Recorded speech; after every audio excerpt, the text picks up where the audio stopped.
It starts as a ghost story. You are at a dinner party and someone asks, "Did you see that post?"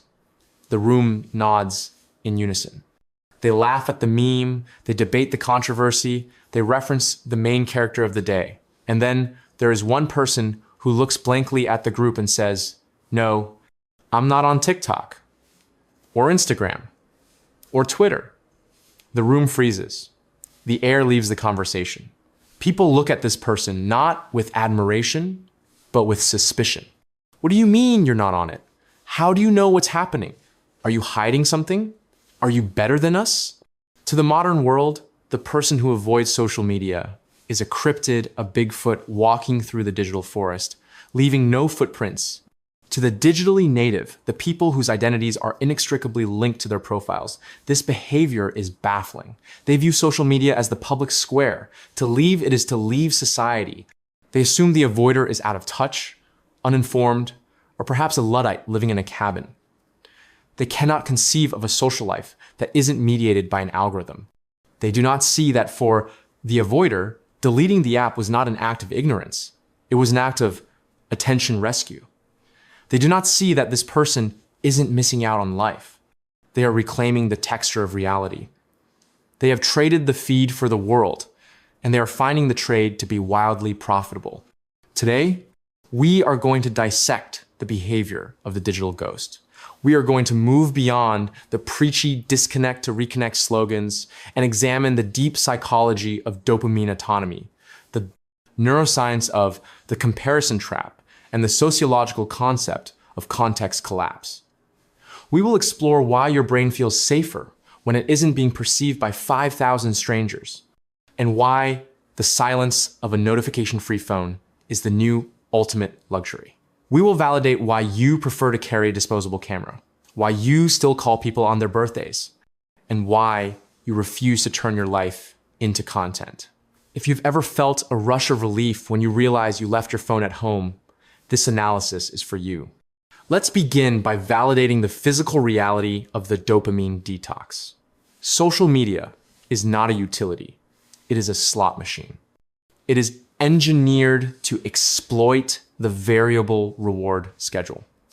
You pull the lever scroll, and sometimes you get a reward, like a funny video, and sometimes you get nothing. This unpredictability keeps the dopamine system firing in a loop of seeking. The person who avoids social media has broken this loop. This is not easy. It is a biological withdrawal. But once the withdrawal passes, a profound shift occurs in the nervous system. You move from a state of chronic high-frequency buzz to a state of low-frequency calm. The digital ghost doesn't have the phantom vibration syndrome. They don't have the twitch to check their pocket every 3 minutes. They have regained attentional sovereignty. Their attention span, which had been shattered into 15-second fragments, begins to heal. They can read a book again. They can watch a movie without a second screen. This behavior is the reclamation of the deep mind. You avoid social media because you realized that your brain was being colonized by silicon and you wanted your territory back. This brings us to the hidden pattern, the rejection of context collapse. In sociology, context collapse occurs when different social spheres, family, friends, coworkers, are flattened into a single audience. On Instagram, you are performing for your grandma, your ex, your boss, and a random bot from Russia, all at the same time. This creates performance paralysis. You have to create a version of yourself that is safe for everyone, which means you become authentic to no one. The avoider hates this flattening. You prefer contextual intimacy. You want to be a different person with your boss than you are with your best friend. You want to tell a joke that only your brother understands, without worrying if it will get you canceled by a stranger. By leaving social media, you reestablish the social silos. You separate your worlds again. This feels like freedom. You can be messy with your friends and professional with your colleagues, and the two never have to meet. You avoid social media because you refuse to be a brand. You just want to be a human. And humans are multifaceted, contradictory creatures who cannot be summed up in a bio. Let's expand on the deep psychological expansion of the anti-voyeur. Social media turns us all into voyeurs and exhibitionist performers. We spend hours looking at the curated lives of others and hours curating our own to be looked at. The avoider opts out of this gaze economy. You have decided that other people's lives are none of your business. And crucially, your life is none of their business. There is a specific piece that comes from privacy. Privacy used to be the default. Now it is a luxury good. When you go on vacation and don't post it, did it happen? Yes. In fact, it happened more. Because you weren't viewing the sunset through a screen. You weren't thinking about the caption. You weren't checking the view count. You were engaging in direct experience. The person who posts the sunset is consuming the image of the sunset. The person who watches the sunset is consuming the sunset. You prefer the raw data. You prefer the memory to live in your hippocampus, not on a server in California. You avoid social media because you realize that documentation is not life. In fact, excessive documentation kills life. It turns the moment into a commodity before it has even finished happening. But this choice puts you at odds with the connectivity imperative. We must confront the adult consequences. You become hard to reach. People can't just DM you. They have to text, call, or email. You miss the invitations that are only posted on Facebook. You miss the news of who got married or who had a baby. You become out of the loop. This leads to social atrophy in the eyes of the digital world. People forget you exist because the algorithm doesn't serve them your face. Out of sight, out of mind is literal in the digital age. You have to work harder to maintain friendships. You have to actually reach out. You have to make the plan. You pay a friction tax for your privacy. Your social life becomes smaller, slower, and more manual. But, and here's the key, it becomes more real. The friends you keep are the ones who are willing to bridge the gap. They're the ones who care enough to send the text. Your circle shrinks, but its density increases. You trade 500 weak ties, acquaintances who like your photos for 5 strong ties, friends who know your soul. For the avoider, this is a profitable trade. You don't want an audience, you want a community. There is also the professional hazard. In many careers, no social media presence is seen as a red flag. Employers Google you and find nothing. They wonder, are they hiding a criminal past? Do they not understand technology? If you are a creative, a freelancer, or an entrepreneur, social media is your portfolio. Refusing to use it can feel like career suicide. You have to rely on old world methods, word of mouth, portfolios, relationships, quality of work. You have to be so good that people hire you despite your invisibility. This forces you to focus on craft over clout. The influencer focuses on clout. The avoider focuses on craft. You are playing the long game. You are betting that in a world of noise, the signal of excellence will eventually cut through. It is a risky bet, but it gives you dignity.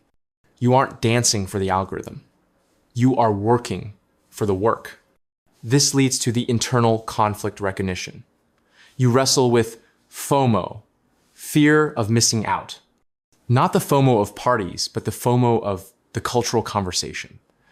Everyone is talking about a meme, a video, a scandal. You have no idea what they are talking about.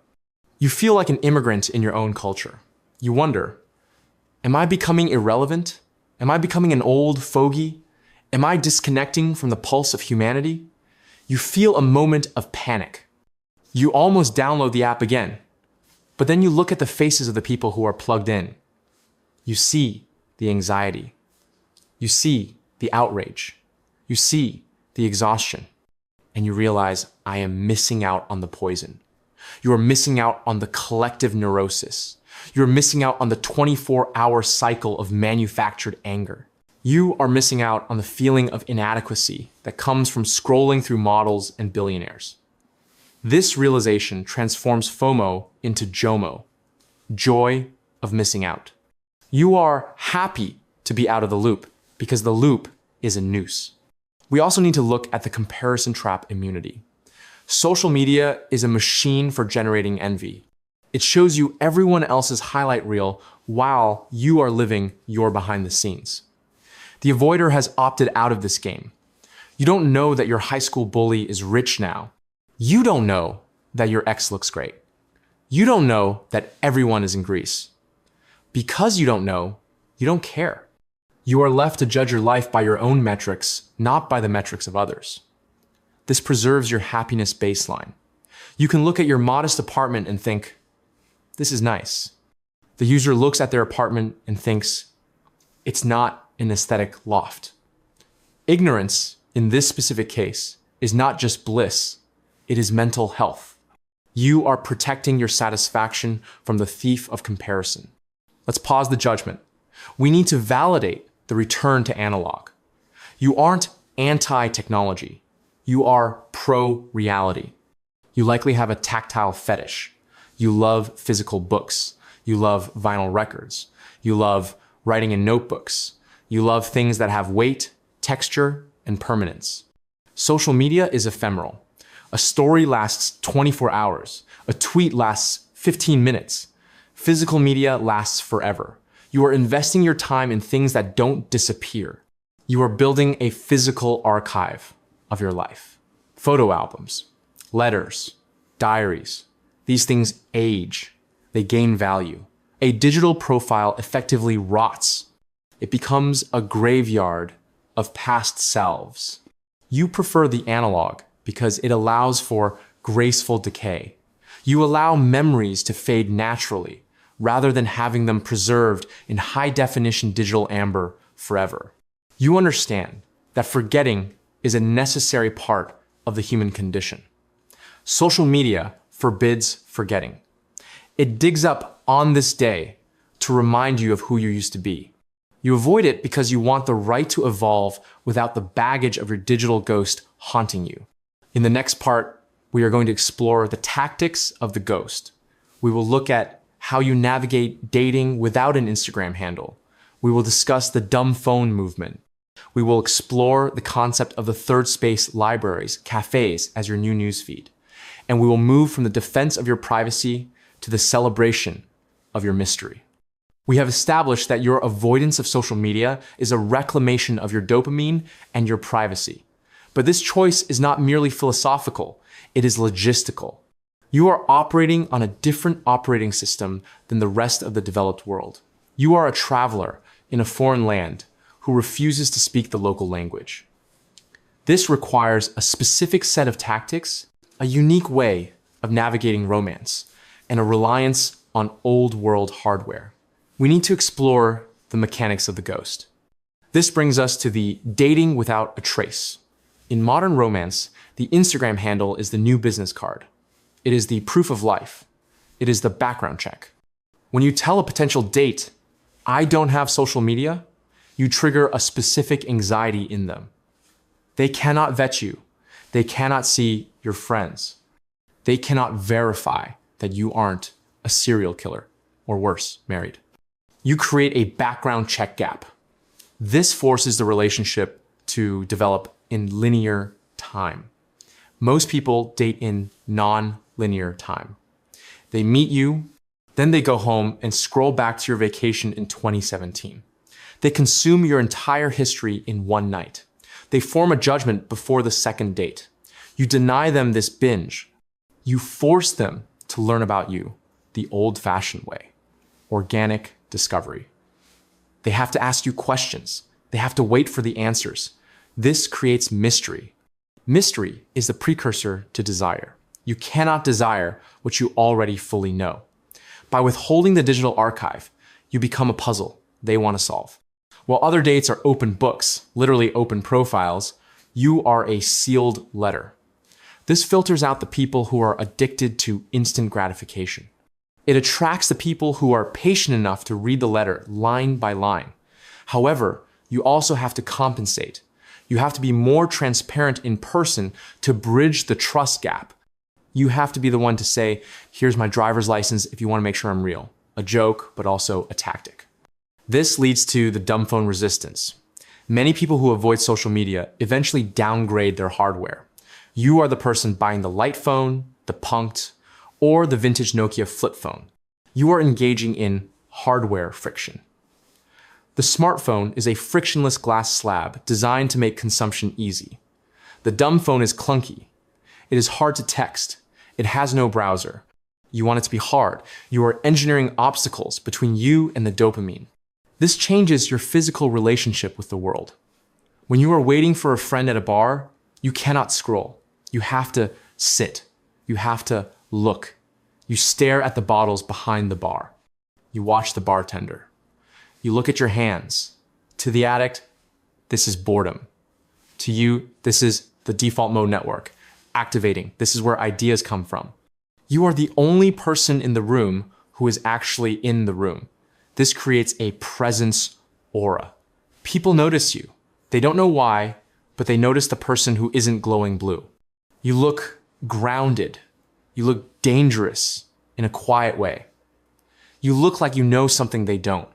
But how do you stay informed? This brings us to the third space as newsfeed. Critics say, if you aren't on Twitter, you don't know the news. You disagree. You practice curated intake. Social media feeds you news based on outrage metrics. What makes you angry? You get your news from utility metrics. What is important? You subscribe to a newsletter. You listen to a specific podcast. You read a physical newspaper on Sundays. But your primary news source is the village. You rely on social osmosis. If something is truly important, someone will tell you. Did you hear about the election? Did you hear about the storm? The trivial news filters out. You never hear about the celebrity breakup. You never hear about the Twitter beef. You only hear the signal, stripped of the noise. You also use the third space, the library, the cafe, the pub as your algorithm. You talk to the barista. You talk to the librarian. This is local news. Social media is global anxiety. You trade global anxiety for local connection. You know less about what is happening in Hollywood, but you know more about what is happening on your street. This grounds you in your actual reality, rather than the virtual reality of the culture war. We must also look at the memory reconsolidation difference. Social media changes how we remember. When you post a photo, your brain offloads the memory to the device. It says, I don't need to keep this. The server has it. This is the Google effect. Because you don't post, you have to. Remember, you rely on biological memory. Biological memory is fluid. It changes. It softens edges. It creates a narrative. Digital memory is static. It is high definition and unforgiving. You allow your past to be a story, not a forensic file. You also avoid the audience capture of memory. When people take photos for Instagram, they are framing the shot for the like. They are seeing the moment through the eyes of the imaginary audience. Will this look good on the grid? You see the moment through your own eyes. Does this feel good to me? You are liberating your experiences from the burden of being content. You eat the meal because it tastes good, not because it looks aesthetic. You go to the concert to hear the music, not to record the story. You are living in first-person shooter mode, while everyone else is playing in spectator mode. This leads to the creative integrity of the ghost. If you are an artist or creator, avoiding social media seems insane. But for you, it is a preservation of the input-output ratio. Social media is high input. You are constantly seeing other people's art. This creates subconscious plagiarism. You start to mimic the trends. You start to make art that fits the algorithm. By cutting off the feed, you protect your original voice. You don't know what is trending, so you make what is true to you. You become an outsider artist. This makes your work weird, specific, and unique. And in a world of algorithmic homogeneity, weird is valuable. Weird cuts through. You trust that if the work is good enough, it will find its way. You rely on the 1,000 true fans model rather than the 1 million passive followers model. You want fans who buy the ticket, not bots who like the post. We also need to explore the deep work advantage. Cal Newport coined the term deep work, the ability to focus without distraction on a cognitively demanding task. Social media fragments attention. It creates attention residue. When you switch from your work to Instagram and back, a part of your brain is still stuck on the Instagram post. Your cognitive capacity drops. The avoider has a supercharged attention span. You can sit for 4 hours and write. You can code. You can build. You have a competitive advantage in the economy. While your peers are distracted by the notification, you are entering the flow state. You are a deep diver in a world of jet skiers. They are zipping across the surface. You are exploring the depths. The treasures are in the deep. You are willing to be bored, and boredom is the gateway to brilliance. Because you aren't scrolling in the elevator, your brain is working on the problem in the background. You have epiphanies. The scroller has entertainment. You trade the dopamine hit for the eureka moment. But we must confront the social suspicion. People don't just think you are weird. They think you are hiding something. Why aren't you on Facebook? Are you in witness protection? You have to manage this narrative. You frame it not as secrecy, but as discipline. I have an addictive personality, and I lose too much time on it. This is the relatable defense. Everyone understands addiction. Or you frame it as philosophical. I prefer to keep my private life private. This is the dignity defense. You have to teach people how to interpret your ghost status. You are not a criminal. You are a minimalist. You are the Marie Kondo of digital clutter.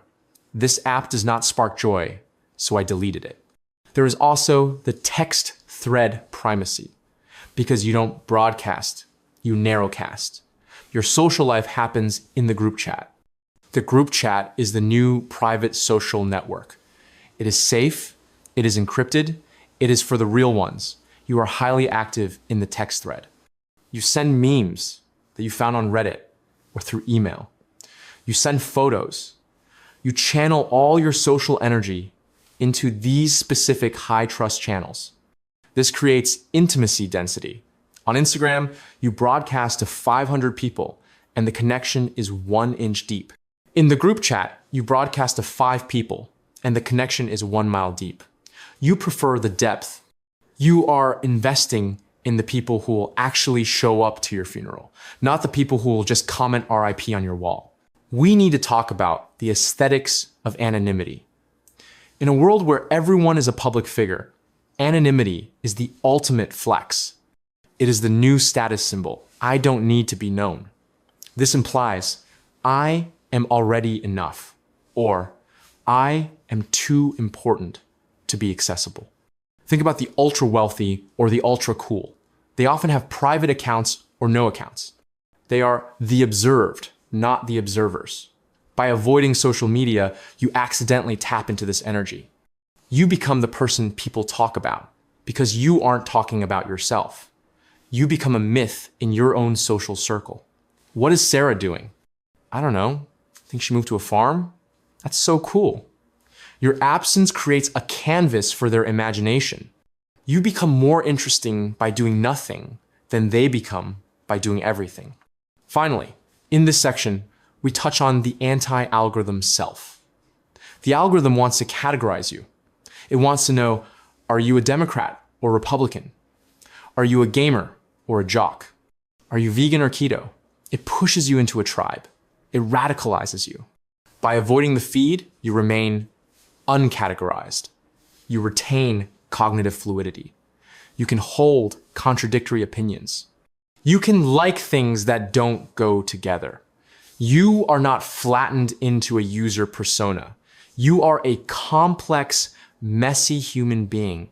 You preserve the right to change your mind without an audience calling you a hypocrite. You preserve the right to grow in the dark. Roots grow in the dark. You are nurturing your root system, protecting it from the scorching light of public opinion. In the next part, we will move to the integration. We will look at the middle path. Is it possible to use social media without being used by it? The poster-only strategy. We will discuss how to deal with the professional pressure without losing your soul. We will explore the digital Sabbath, the practice of temporary ghosting. And we will close with the ultimate truth, that your attention is your life, and keeping it for yourself is the most radical act of self-love available in the 21st century. We have arrived at the final stage, integration. We have validated that your avoidance is an act of sanity in an insane digital landscape. But we must acknowledge that total erasure is difficult in the 21st century. Unless you are independently wealthy or living off the grid, you likely need to interact with the internet to survive. You need to know about the event. You need a network for the job. The goal is not necessarily to be a Luddite. The goal is to be a digital stoic. We need to operationalize a lifestyle where you use the tool, but the tool does not use you. This brings us to the desktop-only protocol. If you must use social media, you change the interface. The smartphone app is designed to be addictive. It is tactile, infinite, and goes with you to the bathroom and the bedroom. The desktop browser version is clunky, static, and geographically bound. You delete the apps from your phone, all of them. If you need to check Facebook or LinkedIn, you do it on a computer, sitting in a chair, like a 1,990 seconds data entry clerk. This introduces friction. You are removing the casual check. You are turning social media into a task, not a habit. You check it for 15 minutes. You get the information you need, and you close the tab. You treat it like a utility, like checking the weather or paying a bill. You don't hang out in your banking app. You shouldn't hang out on Instagram. By stripping away the convenience, you strip away the dopamine loop. You return the technology to its original purpose, a directory, not a lifestyle. This leads to the broadcast-only mode. You might need a presence for your art or your business. You adopt the post and ghost strategy. You use social media strictly as a megaphone, not as a hearing aid. You post your update, you share your article, you announce your show, and then you leave. You do not scroll. You do not check likes. You do not read comments or you turn them off. You are operating in unidirectional flow. Information goes out, nothing comes in. This protects your input-output ratio. You are using the platform to reach an audience, but you are refusing to be the audience. This requires discipline, but it creates a powerful dynamic. You become a signal tower. You are broadcasting a strong signal, but you are immune to the noise of the return frequency. We must also address the LinkedIn paradox. For the professional, LinkedIn is the necessary evil. You treat it as a dynamic Rolodex. It is not a social network. It is a database. You keep your profile updated. You connect with people you actually meet. But you opt out of the performative professionalism. You don't post the humble brag stories. You don't engage in the grind set discourse. You remain a sleeper agent. Your profile exists so you can be found, but it does not demand your daily attention. You accept that you might miss out on the thought leader status, but you gain the reputation of being a deep worker. In high-level industries, people respect the person who is too busy doing the work to post about the work. Silence can be a status symbol in the corporate world too. It implies you are in demand. This brings us to the analog anchor strategy. If you remove the digital connection, you must replace it with a physical one, or you will drift into isolation. You must become the planner. This is the tax you pay for leaving the matrix. The algorithm used to plan your social life by showing you events.